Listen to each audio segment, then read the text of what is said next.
ሰላም ጤና ይስጥልኝ። ሙላቱ በዕደ እባላለሁኝ የኢትዮ ጥሪት የቁጠባና ብድር ህብረት ስራ ማህበር የኦፕሬሽን ዘርፍ ምክትል ዋና ስራ አስፈጻሚ ነኝ። ለመላው የክርስትና እምነት ተከታዮች፣ ለኢትዮ ጥሪት የስራ አመራር አባላት፣ ሰራተኞችና እንዲሁም ለመላው አባላታችን እንኳን ለ2018 ዓመተ ምህረት የፋሲካ በዓል በሰላም አደረሳችሁ ለማለት ወዳለሁኝ። እንግዲህ በዓሉን በህብረት ስራ ማህበር አስተምሮ መሰረት በመተጋጋዝ በመረዳዳትና በአብሮነት እንድናከብር ጥሬን አስተላልፋለሁ። እንግዲህ ማህበራችን እንደሚታወቀው መነሻውን እድር አድርጎ ከእድር ተነስቶ አሁን ላይ ደግሞ የበርካታ ማህበረሰብን ኢኮኖሚያዊና ማህበራዊ ችግሮችን እየፈታ በርካቶችን ህይወት እየቀየረ ያለ ማህበር ነው ማለት ነው።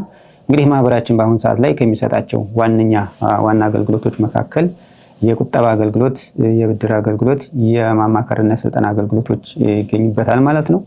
እንግዲህ ማህበራችን አሁን ላይም የደረሰበትን ደረጃም ስናይ ለበርካታ ዜጎች የስራ ዕድል የፈጠረ፣ ለበርካታ አባላትን ብድር በማመቻቸት ልክ እንደ ስሙ ጥሪት እያስቋጠረ ያለ፣ አባላትን የትርፍ ተካፋይ እያደረገ ያለ እንዲሁም ደግሞ በማንኛቸውም ማህበራዊ ኃላፊነቶችን ከመወጣት አንጻር ለሚቀርቡለት ጥያቄ ሁሉ እየተሳተፈ ማህበራዊ ኃላፊነቶችን በአግባቡ እየተወጣ እንዲሁም ደግሞ ከዚህ ጎን ለጎን የበጎ አድራጎት እህት ኩባንያ አቋቁሞ በርካታ ማህበረሰብን ጭምር እየረዳ ያለ ድርጅት ነው ማለት ነው።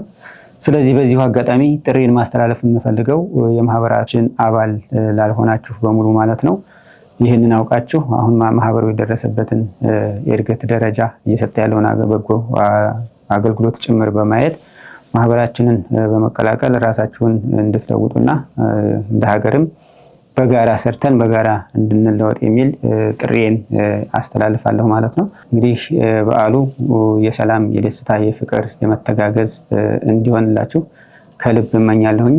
በድጋሚ መልካም በዓል እላለሁ። አመሰግናለሁ።